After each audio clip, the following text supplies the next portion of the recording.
Hello, my name is Major Jonathan Barber, and I'm with Over the Horizons online journal. With me today is Lieutenant General Kwast. General Kwast, I know you're going to take over Air Education Training Command this week, so it's an extraordinarily busy week, but we really appreciate you spending some time with us today. Well, thank you. I appreciate that. The first question I have for you, sir, is one of the main things we focus on here at Over the Horizons is the emerging security environment.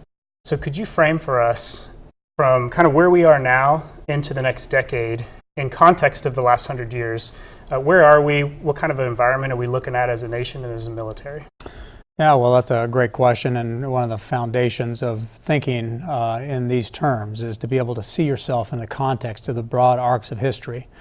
And there's no question, though, that your generation, this generation, is living in probably, I would say, the most dangerous time since the Civil War for the Republic. The reason I say that is because you see these trend lines taking place in the strategic environment. One trend line is the fact that people are testing the world order. So this world order that the World War II generation gave us, and America underpinning that, both economically and with regard to national security and politically, is being threatened. You know, South China Sea would not be evolving as it is if China didn't think they could get away with that. Russia would not have taken Crimea if they didn't think they could get away with it. And ISIS would not believe in the caliphate if they didn't believe that there is weakness, or at least perceived weakness in us, the underpinners of national security, international security, such that they could find a way to win. But it's not by going head-to-head against our investments and against the architecture that you've inherited from the World War II generation. It's by going asymmetrically. It's by finding disruptive technologies that are affordable, that can take us down at the knees, you know, the David and Goliath story. So here we sit with the world order being tested.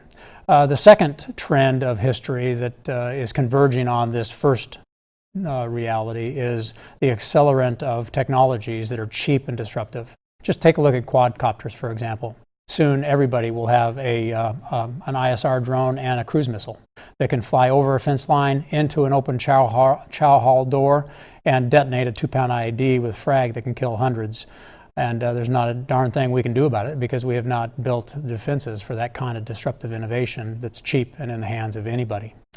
Not to mention the technology that allows everybody to see everything. Just about everything in this world is discoverable now, and just about everything is capable of being attacked, especially in an open society. So this trend line of technology and the acceleration of that technology is also falling upon us. And then we have the internal struggles of our own politics, and the fact that we tend to be paralyzed at making effective progress. These events that we see happening around us are setting a strategic environment ripe for innovation. The fact that we are not seeing the same return on investment in our national security solutions, that the price tag of those investments are going up and the complexity of those are going up, are all signs as well that we are in need of some innovation. This is why Secretary Work and the administration have been asking for this third offset. But basically what they're asking for is our generation to give them some thinking about what is the next thing that helps us have a competitive advantage over our adversaries at affordable price points. So these are some of the things that kind of set the context for the age we live in. And you know, this has happened again and again in time. Just take a look at the evolution of the aircraft and how it disrupted civilization. Take a look at the machine gun. So those are two inventions that took place just before World War I, and America was late to need on both of them. Take a look at the machine gun in World War I and how many people had to die because we were late to see it. We saw it being developed, but we didn't know how to apply it, and we didn't give people time, or our bureaucracies time, to fold it into the national security construct. The airplane was the same way. The airplane was invented, but by World War I, we were using French and British aircraft and not even our own aircraft, and we realized that we were well behind the power curve. So those same things are happening right now with space, with cyber, with supercomputing, nanotechnologies, and we're seeing it, and we recognize that it's changing. But have we really given the people the time and the money and the freedom to tinker and explore to see how it would be best used in affordable ways to underpin a national security and an international security structure that America can use to protect its values? So a lot of the things you talked about are the variables that are going to shape that environment, which is hard to wrap our arms around to really know what it is, but we can see the trends. You said this is the most dangerous time we live in since the Civil War. So that encompasses World War I, World War II, the Cuban Missile Crisis. So how would you compare some of those crises that we've had as a nation, as a world, as a nation? We've lost millions of people. The world as a whole lost 60 million people in World War II. What's at stake right now? Why would you say it's even more dangerous now than, say, the 1930s? Yeah, so what I would say is that in the 1930s, we lived in a world where the creative juices of America and its industrial capacity, the blessing we have with the oceans as our defense back then, and a fertile land, and an economy that could thrive, an industrial base that could be generated. We were able to outproduce and basically mass our adversary. But we lived in an age where there was time to do that. Germany, it was going to take time for Germany to build up and come across the oceans to come after us. And the reason I say this is more dangerous than even the 1930s is because the nature of these threats that we are seeing emerge, the nature of this technology, whether it's in the biological realm, the micro realm, or in the cyber realm, they have attributes that are networked in nature. And so they have the ability to have the speed and lethality to take us out to our knees existentially before we have time to build up a defense. So in World War II, they had to come across the ocean. Planes, ships, and tanks took time. That was just the nature of the industrial age. But in our age, they can take down our power grid, our transportation grid, our financial grid, and they can do it overnight. And the veil between civility and brutality is razor thin. So imagine what will happen in Atlanta if there is no food, no power, and no money, and no transportation for 3 weeks, 3 months. Only people with guns and the boldness to go and take what they need to survive will live. And this is a frightening reality. So this is why I say that when I take a look at the technologies of our age that are on the table right now, and when I take a look at how disruptive and how cheap these technologies are in the hands of anybody that has a brain, I see that it can become existential so fast that we as a nation do not have time to galvanize, plan, and build a defense like we did in World War II, or World War I for that matter. And so there's a lot of change, there's a lot of complexity, primarily driven by technology, driven by other things like the decaying of kind of the world order and the world structure.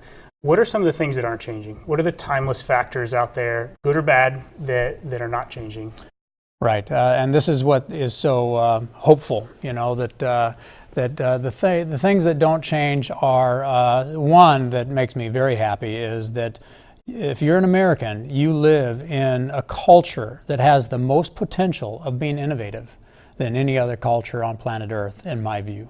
And that doesn't come just from living in America. I grew up in a tribal society in Cameroon, West Africa, and didn't come over to America till I was 10 years old. So I truly did grow up in a different world paradigm. And so I know something about what I say when I say that America has the propensity and the potential of being more creative and more innovative than any other culture on planet Earth. This hunger, this independence, this almost maverick spirit within America's culture is a game changer in our ability to reinvent ourselves when we need to. The problem is we usually wait until there's a disaster before we start reinventing ourselves. I just worry that we may not have time, that the price tag will be too high in treasure and in blood if we don't lead turn this. And oftentimes that only comes when you have a president that's willing to let you do it, or a crisis big enough to wake us up. But 9/11 was not big enough. It did not change the average American's life. And until that happens, generally our republic and the balance of power in America will not be motivated to move, because politicians do not act unless there's pressure. And there's not pressure if the average voter and their life does not have to change substantially. So the fact that we're blessed enough to have soccer moms still going to soccer and soccer dads still, rooting their kids around, and life doesn't change much other than the fact that we got a little scare there with 9/11, and more of our soldiers are in harm's way. That has not substantially changed it. So we still live with the same architecture we were handed by our World War II generation, and we're trying to make that work, and it's not working, at least to the degree where it's affordable and it's relevant to the nature of our age. So that's so that's one, is our creative spirit. The other thing that does not change is human nature, anything about human nature, and so I would encourage you to build on our competitive strengths as an American culture, and also on this other thing in human nature that never changes, and that is communicating with your friends and your foes. Does help manage tension before it becomes violent. So I would encourage us to use the technology of our age, the fact that we can communicate, to do so in a way that we have not yet fully optimized. And so you talk about these paradigms, or these ways of thinking, or these structures that we see the world, that we operate in the world as a country, as a military. We've kind of set those paradigms after World War II. We wrote the rules, if you will, of how the world interacts, but it's been 80 years, and change is hard. We don't change easily. Most organizations don't, but yet the world is changing around us, whether we want to or not. What are some of those paradigms you see that are now outdated, and what are the new paradigms coming out, or what are some of the ideas shaping those new paradigms? Right, yeah. So this business of calling out a paradigm that's no longer working is dangerous business.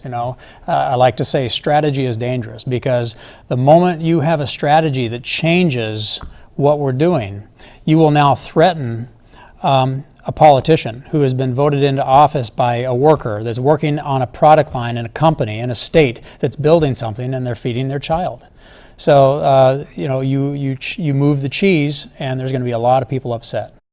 So you have to be careful that you evolve and innovate in a way that is relevant to the problem at hand, but it also uplifts the current investment in ways that are powerful and that allow us to move forward politically. So this art of war that we're in, this business of evolving and adapting and being relevant, requires some significant political savvy. So let me talk about some paradigms, and again, this this is not welcome news for people that have been doing brilliant things for a long time.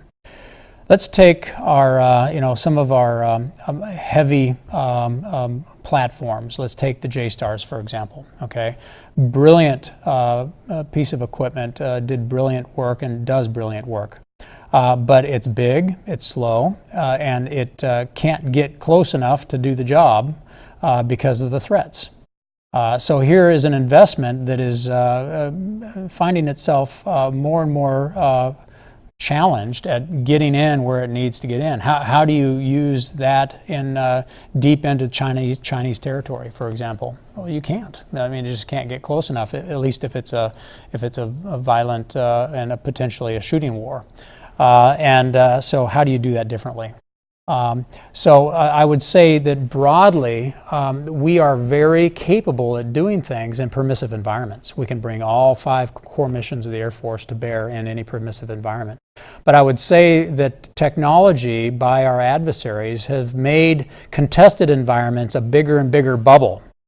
And so even Syria, to some degree, is a contested environment, and it would take some significant risk to get in there. We could do it, but at what price?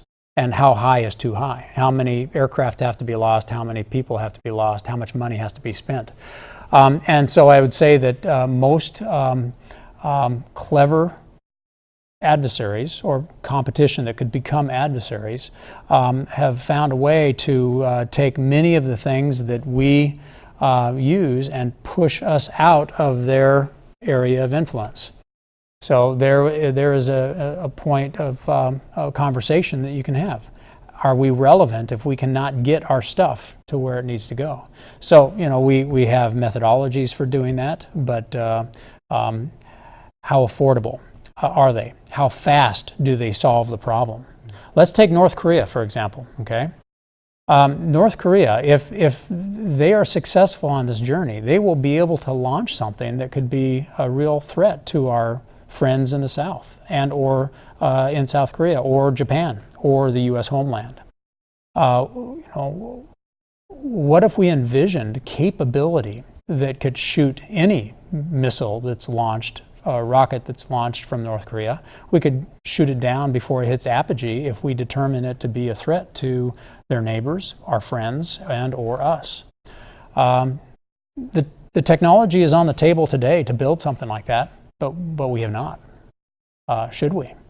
So is the tip-fid flow and the timelines, are they capable of stopping North Korea from using all the artillery in the high country north of Seoul if they so chose? Let's say they did something crazy, like launched a rocket and lit off an EMP in space that eventually would take out our entire investment in space.